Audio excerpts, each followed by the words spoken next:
Glória a Deus, boa noite para vocês, que oportunidade maravilhosa estar aqui em São Paulo. Queria agradecer a pastor Janduí, a Liane, todos os pastores, a liderança. Nós tivemos ontem um culto maravilhoso com a nossa juventude. Tem um movimento aqui em São Paulo que tem surgido chamado One Move. Eles têm se unido às igrejas do Verbo da Vida e até de outras denominações para propagar o reino. Então essa é a nossa visão como corpo de Cristo, é promover o reino. E você está consciente de que essa é a missão de Deus para nós? Promover o reino? Então eu queria que você pudesse abrir a sua Bíblia em Hebreus 9, 22. Nós vamos hoje falar sobre a remissão no sangue de Jesus. O sangue de Jesus, quando foi entregue naquela cruz, ele foi o sacrifício perfeito. Ele foi o sacrifício que agradou a Deus. Eu quero fazer primeiramente um paralelo do que acontecia no Antigo Testamento.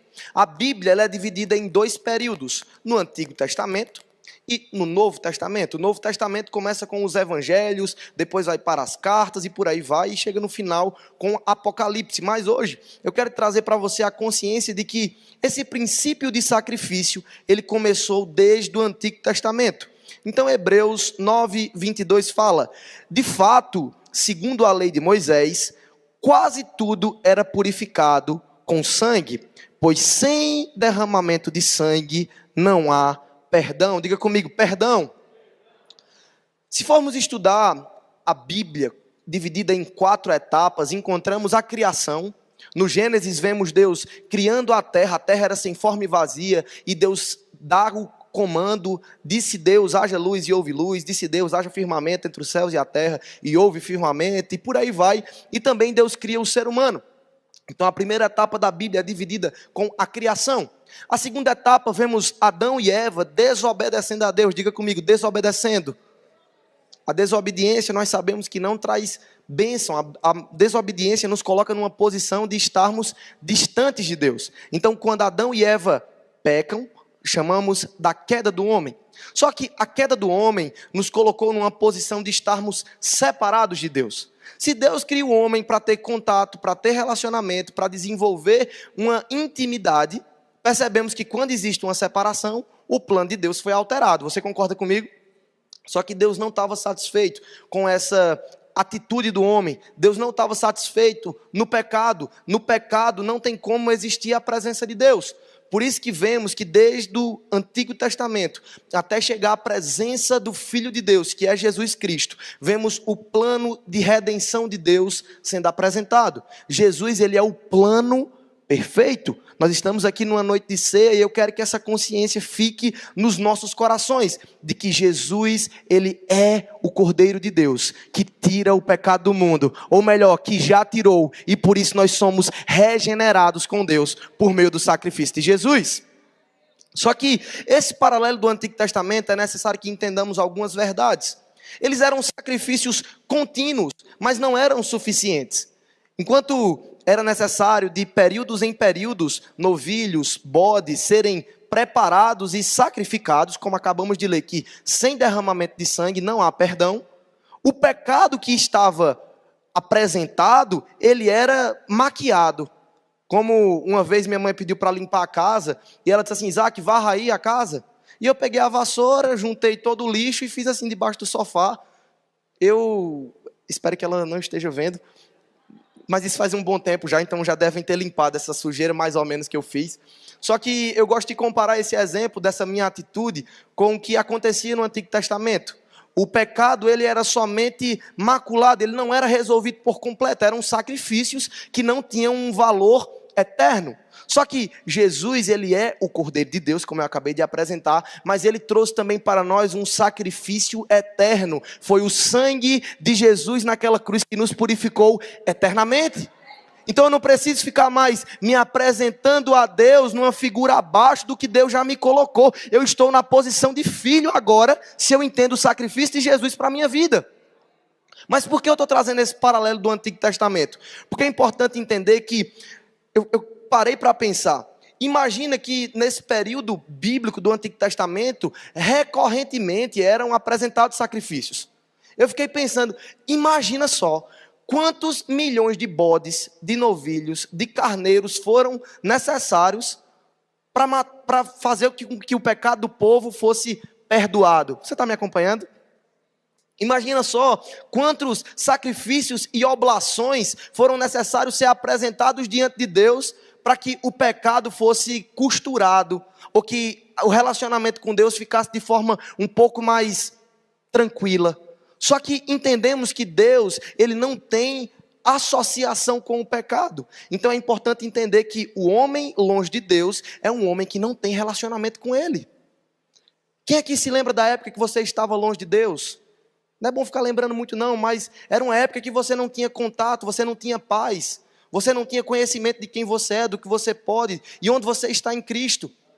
Diz graças a Deus que eu fui liberto. Estamos restaurados em Deus. O passado deve servir para nós apenas como uma lembrança de onde Cristo nos tirou e nos colocou agora na nova aliança. Amém? Então, milhões de sacrifícios foram apresentados ao tabernáculo do templo, mas nenhum desses sacrifícios pôde tirar o pecado de forma definitiva. Em Hebreus 10:1 diz: a antiga aliança exigia que se oferecessem sacrifícios repetidamente, os mesmos sacrifícios ano após ano, mas esses nunca eram capazes de purificar os que vinham a adorá-lo. Só que como Deus não estava contente com isso, eu quero que você preste bem atenção que Jesus, ele veio aqui na terra para cumprir o propósito de Deus. Em Lucas 9, Jesus ele diz: eu desci do céu não para fazer a minha vontade, mas para fazer a vontade daquele que me enviou. Amém? Então Jesus ele veio cumprir um propósito eterno. Ele não veio aqui somente para pregar, somente para se encontrar com as multidões. Jesus, até para quem não acredita, ele foi um homem extraordinário, foi um grande filósofo, um grande manifestador da paz. Só que nós entendemos que esse Jesus histórico, ele é importante, mas nós acreditamos na figura de Jesus miraculoso, no Jesus como filho de Deus, que ele era 100% Deus, ele era 100% homem. Você crê dessa forma? Ele era poderoso sim. Cremos biblicamente que ele morreu, mas ele ressuscitou. A nossa fé não é vã, porque ele está vivo. Se você for estudar as demais religiões, e eu tenho todo respeito às outras religiões, perceba que em todas as outras religiões você vai em busca do Deus. Você precisa fazer uma peregrinação para encontrar a paz. Outras religiões você precisa fazer um processo de meditação para encontrar o estado de espírito. Você está me acompanhando? Só que na nossa fé, Deus se fez homem. Deus veio aqui na terra. Deus ele teve fome. Deus ele teve sede. Deus ele até suou. Deus até chorou. Mas também Deus nos salvou.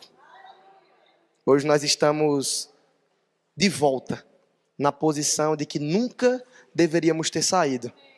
Só que eu quero que você se atente que em todos os textos apresentados nas Escrituras sobre os sacrifícios do Antigo Testamento, nenhum, diga comigo, nenhum, apresenta o sangue de Jesus como precioso. Os sangues, eles eram apresentados para o perdão, mas eu quero que você abra a sua Bíblia agora em 1 Pedro 1:18.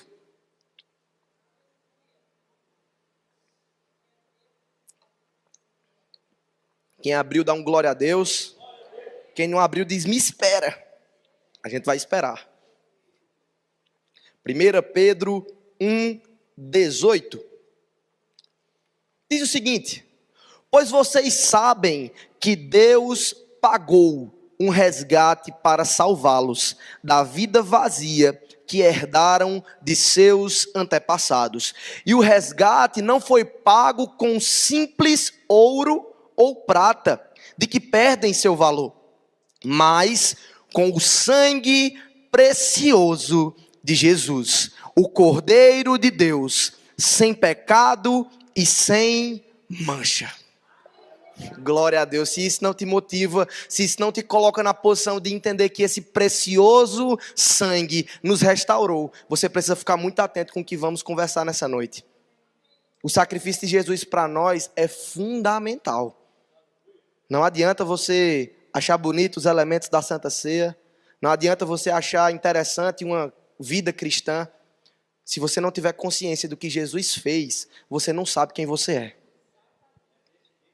Nós fomos salvos por Deus e colocados na posição de que nunca deveríamos ter saído.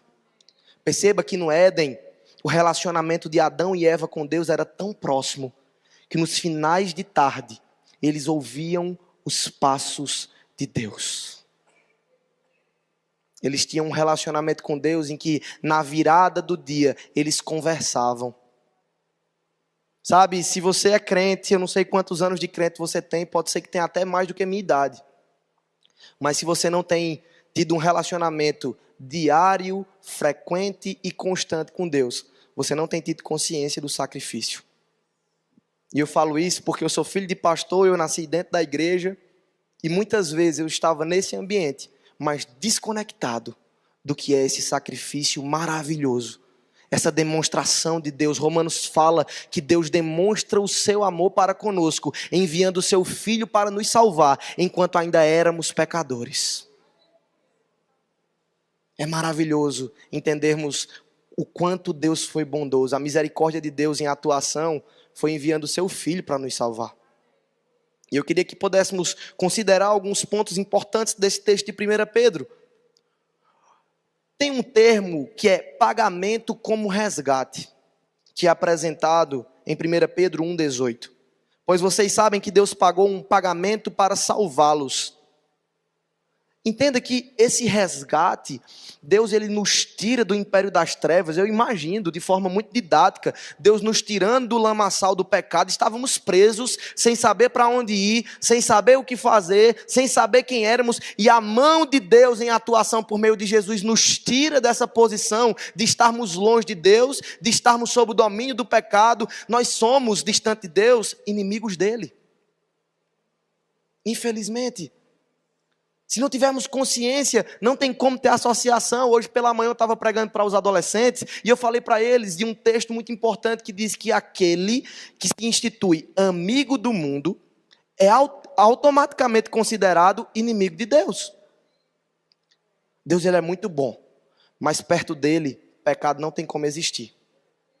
Não existe relacionamento de Deus com o pecado. Por isso que ele nos ama. Você consegue entender que Deus te ama?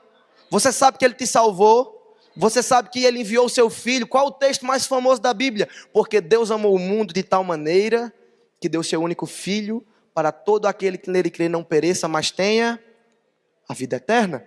Deus demonstra o seu amor para conosco. Só que Deus demonstra o seu amor para conosco nos tirando do império das trevas, nos fazendo esse resgate. Ele pagou. Só que a Bíblia faz questão de dizer que esse resgate não foi pago com um simples ouro ou prata. Coloca 2 metais preciosos como simples. E a Bíblia ainda fala assim que coisas que perdem o valor. Ele está elevando tanto o precioso sangue de Jesus que ele está dizendo que 2 materiais, 2 metais bem preciosos, eles não têm nem valor. O sangue de Jesus, ele é tão precioso que coloca todas as coisas dessa vida terrena para trás. Eu não tinha como pagar.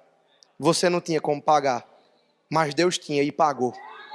Deus tinha e pagou. A conta está paga, meu irmão. Se você não estava sabendo dessa notícia, eu estou sendo esse mensageiro para você. A conta está paga.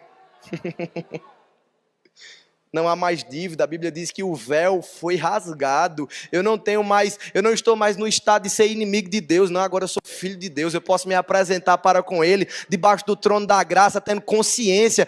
Pai, eu estou aqui. E Ele diz, oi meu filho, eu estou aqui também. Sabe, a jornada cristã do novo nascimento e da nova aliança nos coloca na posição de estar online com Deus e Deus online com a gente 24 horas.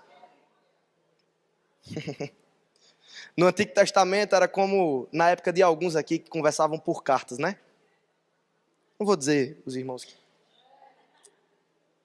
Mas quem pegou essa época sabe, eu não sei, né? Eu não sei como é que foi. Na minha época já foi mais avançado um pouco. Era o MSN, o Orkut, né? Hoje já tem WhatsApp, redes sociais, que você conversa com qualquer pessoa de qualquer lugar do mundo em real time, né? Em tempo real. Você faz uma chamada de vídeo, não é verdade? Só que Deus, ele está online para a gente. Olha que coisa maravilhosa. Eu não preciso solicitar acesso a Deus porque eu sou filho. Então ele paga o resgate. A Bíblia diz, como foi pago? Não foi por meio de ouro, não foi por meio de prata, mas pelo precioso sangue de Cristo. Diga comigo, precioso. O que é que chega na sua mente quando você pensa em algo precioso? É algo de valor. Sabe, o sacrifício de Jesus para nós foi de graça, mas para ele custou a vida dele. Precisamos ter essa consciência de que a morte de Jesus na cruz, ela não pode ser desconsiderada. E para isso eu queria que rapidamente você pudesse ouvir um trecho de um autor do nosso ministério que é renomado e que me inspira muito, chamado Rick Renner. Você já ouviu falar em Rick Renner? Ele tem um livro maravilhoso que se chama Totalmente Pago. E nesse livro, no capítulo 22, ele traz considerações importantes. Ele desenvolve sobre o horror do flagelo romano. Por que eu estou trazendo esse contexto? Porque Jesus, ele foi submetido à morte e à morte de cruz. Ele sofreu. Ele pagou o preço. Só que muitas vezes esse preço tem sido desconsiderado. E para que você entenda, eu quero que você saiba desses dois contextos. O primeiro é uma história que eu vou te contar agora, e o segundo é a citação desse livro que eu vou fazer. Mas uma vez, o pai me chamou para conversar, eu estava na escola, no ensino fundamental ainda, e eu não estava valorizando tanto a escola. Eu não estava valorizando horário, eu não estava valorizando notas, eu não estava valorizando meu comprometimento com a escola. Os pais sabem que às vezes tem que dar uma puxada de orelha nos filhos, tem que dar uma estimulada. E meu pai chegou para mim e ele mandou a real para mim. Ele disse, Isaac, você sabe quanto eu pago por mês para você estudar? Você sabe que meu salário é X e para ter uma educação que você está tendo, compromete X% da renda familiar e você está desconsiderando? Então, quando ele começou a trazer esse senso de realidade, eu comecei a entender que mesmo que eu não quisesse, por causa do meu pai eu tinha que estudar. E muitas vezes é necessário esse choque de realidade do que Jesus fez na cruz, para que a nossa consciência volte de entender que fomos redimidos pelo sangue. Foi de graça para nós, mas para ele custou tudo. As perguntas que eu quero que você entenda, que é o que Rick Renner problematiza, é como que um prisioneiro era flagelado no período do Novo Testamento. Quais efeitos o flagelo tinha em seu corpo? E ele começa, página 177, capítulo 22 do livro Totalmente Pago. Mateus 27, 26 nos diz que Pilatos havia açoitado Jesus antes de entregá-lo para ser crucificado. Por isso precisamos entender que o significado de ser açoitado, a palavra açoitado é a palavra flagelo em grego. Era uma das palavras mais horríveis usadas no mundo antigo, por causa das imagens terríveis que imediatamente vinham à cabeça de quando alguém a ouvia. Continuando na página 177 diz, quando a decisão de flagelar um indivíduo era tomada, a vítima era primeiramente despida, ficando completamente nua, para que toda a sua carne estivesse descoberta, para a ação do espancamento com o chicote do torturador. Então a vítima era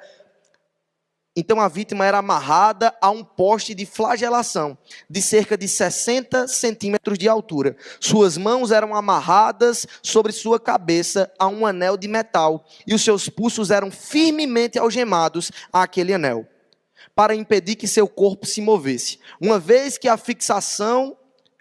fixada nessa posição, a vítima não conseguia se mexer ou se mover na tentativa de evitar as chicotadas desferidas em suas costas. Eu vou continuar citando esse livro, mas eu queria que você entendesse porque eu estou trazendo um paralelo do que acontecia nessa época do Novo Testamento, que Jesus foi submetido.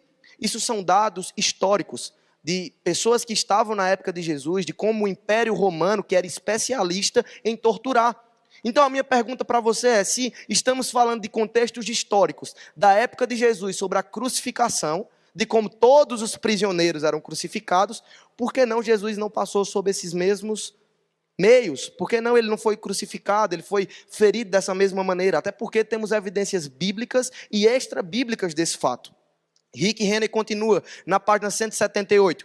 Os romanos eram profissionais na flagelação. Eles sentiam um prazer especial pelo fato de serem os melhores em punir uma vítima com esse ato brutal. O flagelo em si consistia em um cabo curto de madeira com várias tiras de couro de 45 a 60 centímetros de comprimento que se projetavam dele. As extremidades desses pedaços de couro eram equipadas com peças afiadas e serrilhadas de metal, arame, vidro e fragmentos irregulares de ossos. Esta era considerada uma das armas mais temidas e mortíferas do mundo romano. Perceba que sob esse cabo de madeira era acoplado tiras de couro, e nessas tiras de couro era acoplado pedaços de metais, arames, mas o trecho final que eu quero que você observe é pedaços de ossos irregulares. E enquanto eu li esse livro, eu posso ser muito sincero com você nesse momento, com toda a sinceridade do meu coração. As páginas desse meu livro, ela está um pouco manchada, porque enquanto eu lia, eu fiquei comovido, chegou sobre mim um sentimento de temor, de gratidão, sabe?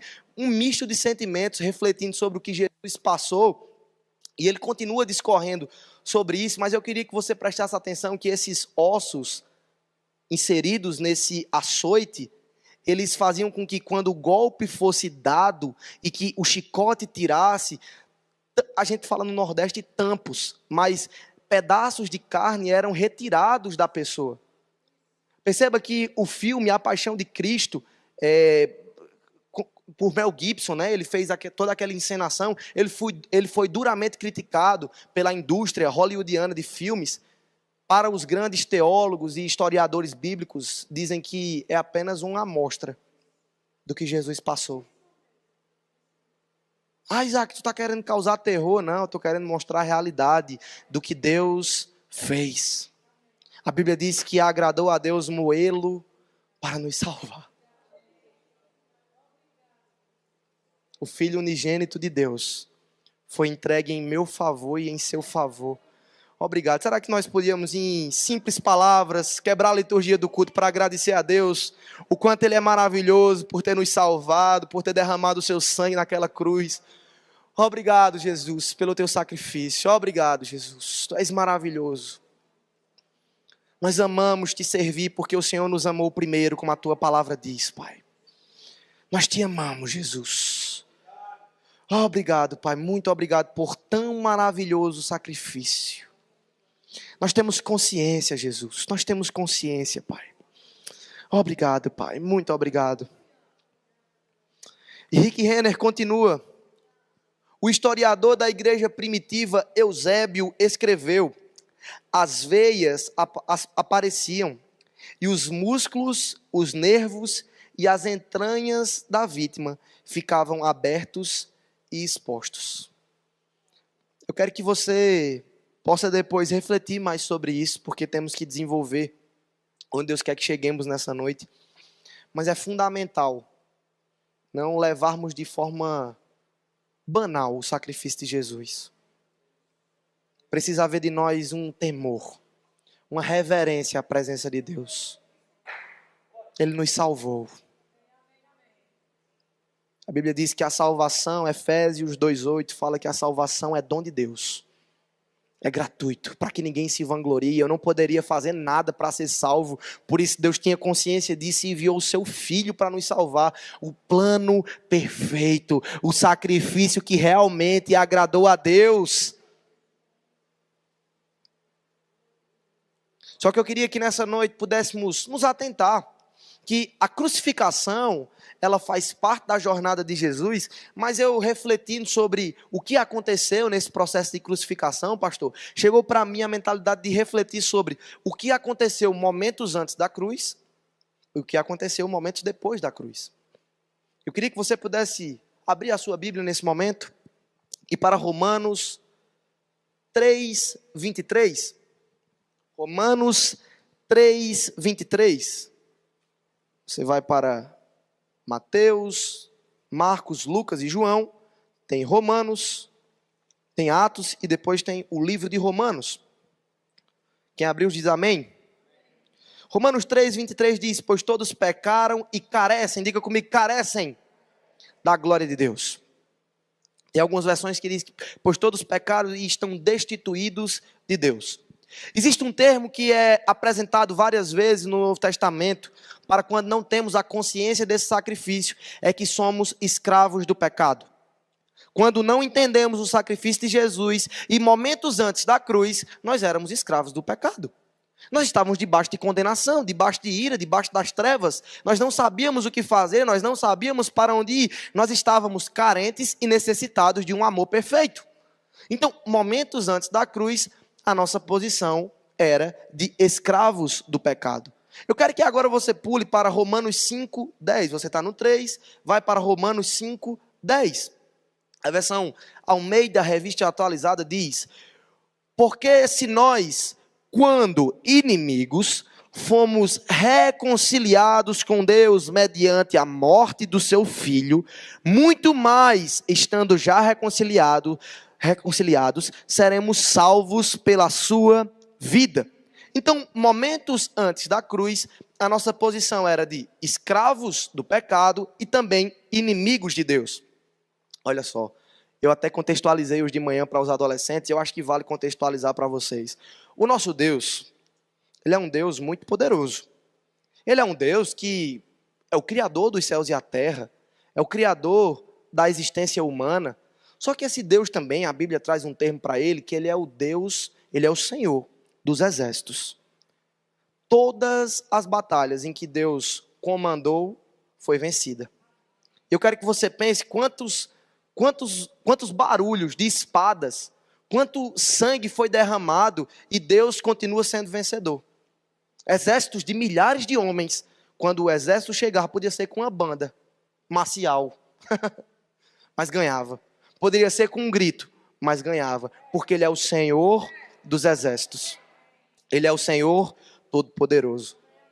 Estávamos contra esse cara, que é todo-poderoso. Esses momentos antes da cruz nos colocava nessa posição de inimigos de Deus. Então não estávamos somente na posição de escravos, estávamos na posição de inimigos. Só que também tinha uma coisa que era muito ruim. Efésios 2:12, abra rapidamente sua Bíblia. A Bíblia traz para nós a consciência de que a nossa esperança eterna é em Cristo. Mas quando não está em Cristo a nossa esperança, a nossa vida é vã. O que é que Efésios 2:12 fala? Naquele tempo, isso é quando estávamos sem Cristo, separados da comunidade de Israel e estranhos às alianças da promessa, não tendo esperança e sem Deus no mundo.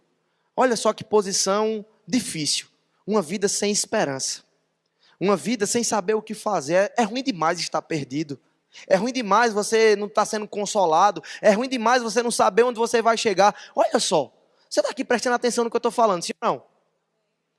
Se eu começar a falar para você que o que nos espera é uma morada celestial, se eu começar a falar para você que o que nos espera é um lugar em Deus onde não vai haver dor, não vai haver pranto, nós teremos um relacionamento retilíneo e uniforme com Deus, olha como você fica feliz. Só que imagina se não tivéssemos essa bendita esperança que é o sacrifício de Jesus. Estaríamos perdidos. Então nós éramos escravos, inimigos e sem esperança. Olha que coisa, diga misericórdia. Só que a nossa história não acaba por aí, porque nós não estamos focados nos momentos antes da cruz. Nós estamos agora depois da cruz.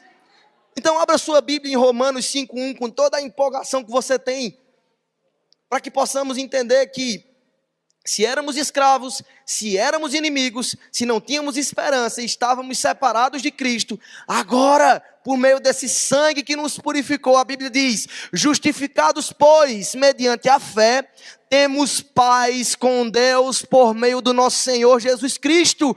Temos paz com Deus, eu posso me relacionar com Ele, eu não preciso ir no templo, eu não preciso solicitar, eu não preciso fazer nada, eu tenho paz. Eu tenho relacionamento, eu posso no trânsito, no metrô, aqui em São Paulo no trânsito ainda mais, eu posso falar com Deus a hora que eu quiser. Eu posso na hora que eu for dormir, Pai, conduz a minha noite, que sonhos tranquilos cheguem até mim. E na hora que você despertar, você pode continuar nesse relacionamento com Deus, porque a nova aliança é sempre é sobre essa relação de estar online com Deus, de estarmos conectados. Você não se conectou com Deus quando você adentrou sobre aquela porta. Aqui é para fortalecer a sua conexão com Deus. Mas você já tem que chegar conectado. Porque fomos regenerados. Estamos em Cristo agora. Eu não estou mais sobre o jugo do pecado. Eu não estou mais sobre o jugo da condenação. O diabo, ele trabalha condenando. Romanos 8:1 fala que não há mais condenação porque estamos em... O primeiro passo é estar em Cristo. É um lugar de segurança. É um lugar onde entendemos as promessas. A Bíblia diz que Cristo é o sim e o amém das promessas. Você está em Cristo? Então você é justificado pela fé.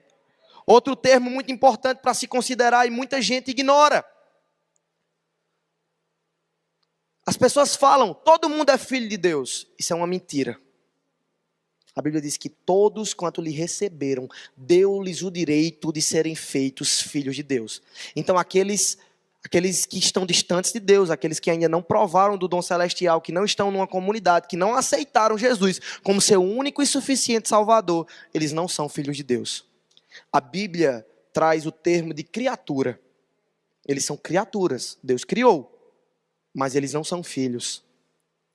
Por isso que perceba que João 3,16 fala que ele é o filho unigênito. O que é unigênito? Único. Filho único. Só que em Romanos apresenta Jesus como primogênito. Agora você aprendeu, porque a gente chega na igreja e diz a paz do Senhor, irmão. Porque nós somos irmãos em Cristo. Ele era o filho sozinho, mas agora a gente é tudo filho do mesmo pai. Olha para a pessoa que está do seu lado e diga, você é meu irmão, rapaz. A gente tem o mesmo pai. Então agora nós somos filhos de Deus. João 1,12 fala, mas todos a quanto receberam, deu-lhes o poder, ou deu-lhes o direito de serem feitos filhos de Deus, a saber os que creem no seu nome. Então nós agora na nova aliança, nós somos justificados pela fé, e nós somos filhos. Diga, eu sou filho. Só que na nova aliança também nós fomos regenerados. O que é que a Bíblia diz em 2 Coríntios 5,17? E assim, se alguém está em Cristo, é nova criatura. Diga com toda a convicção que tem no seu coração, diga, eu sou nova criatura. Ah, Isaac, mas você não sabe, a minha personalidade é muito forte, eu não estou nem aí, porque Jesus te restaura. Ah, Isaac, mas é de família, esses negócios que eu tenho. Jesus quebra esse ciclo aí, você agora é nova criatura.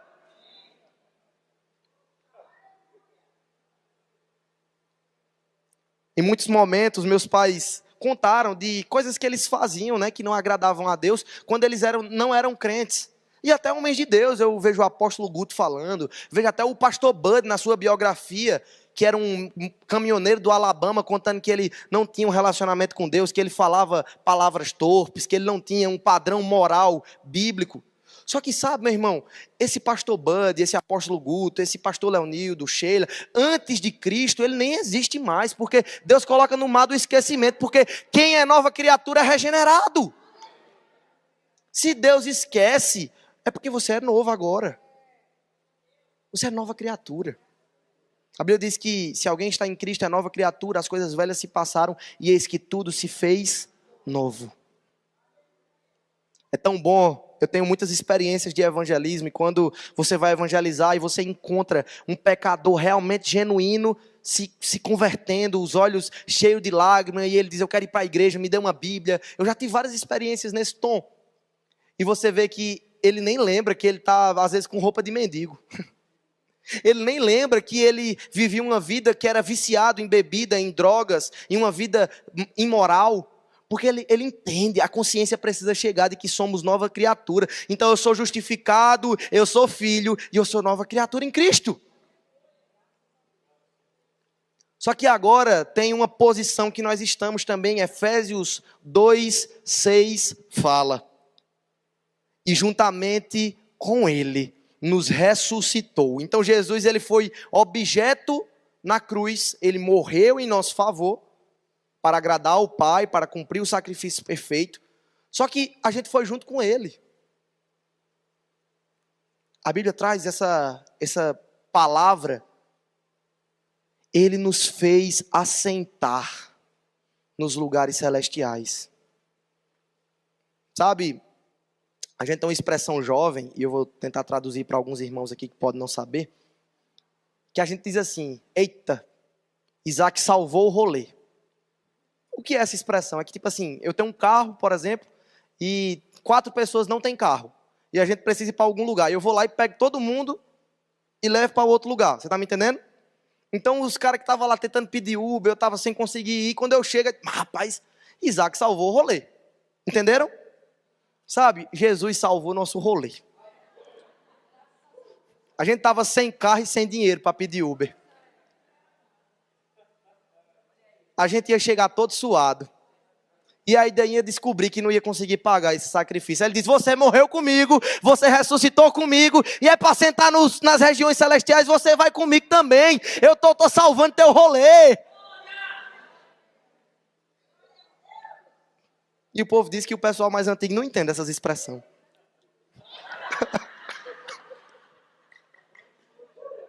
Tá vendo, pastor? Ó, tá vendo, pastor? Vou até beber água. Vocês nomeiam depois dessa ministração: Jesus salvou o rolê. Então estamos assentados com Cristo. Só que agora eu quero que você tenha consciência da última verdade que eu quero trazer nessa noite, sobre o novo nascimento, sobre o sangue de Jesus naquela cruz. Está em 2 Coríntios 5,18. A palavra do Senhor diz, eu vou ler até o 20. Ora, tudo provém de Deus, que nos reconciliou consigo mesmo por meio de Cristo e nos deu o ministério da reconciliação. De sorte, somos embaixadores em nome de Cristo, como se Deus exortasse por nosso intermédio. Embaixadores, nós representamos o céu aqui na terra. Nós somos embaixadores do Rei. Nós estamos debaixo da nova aliança, sabe? Eu falei para você que não há mais condenação, não há mais medo, não há mais necessidade de se apresentar com sacrifícios, porque agora eu me ofereço a Deus como um sacrifício santo, vivo e agradável. Eu me ofereço. Diga, a minha vida é um sacrifício para o Senhor. Então, se entendemos o sangue dele como um sangue precioso, se entendemos que no Antigo Testamento era necessário sacrifícios pelos sacerdotes, pelos profetas, pelos reis, eram os únicos que tinham autoridade e autonomia para poder fazer esses sacrifícios. Agora todo mundo pode, todo mundo é. Nós podemos nos apresentar a Deus, não é mais sobre títulos e cargos, mas é sobre uma posição que Cristo nos colocou.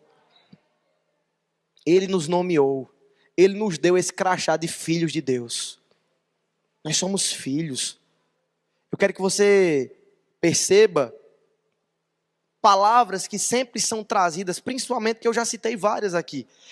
Reconciliados, recriados, retirados. Perceba que tem esse antes, que é essa condição de voltar. Então, nós éramos. Então, eu estava conectado com Deus, perdi a conexão. Aí agora Cristo me reconecta.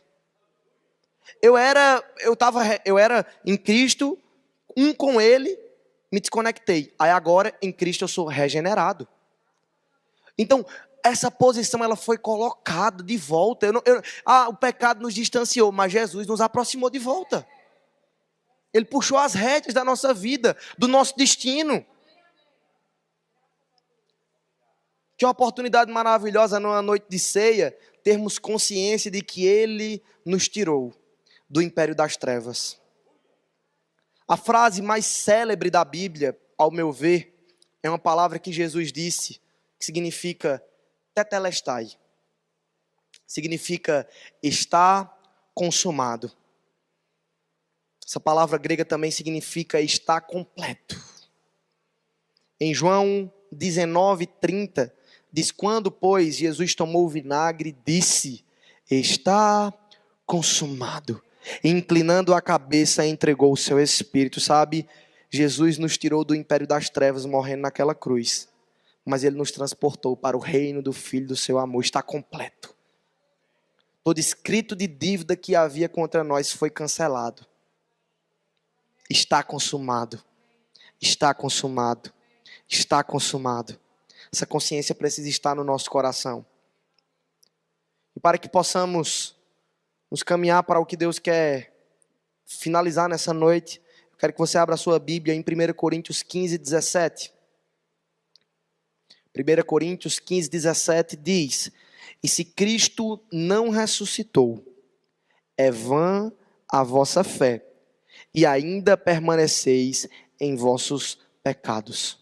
Sabe, a nossa fé ela é real porque o nosso Cristo não está na cruz. A nossa Páscoa não é comemorar um Jesus que morreu.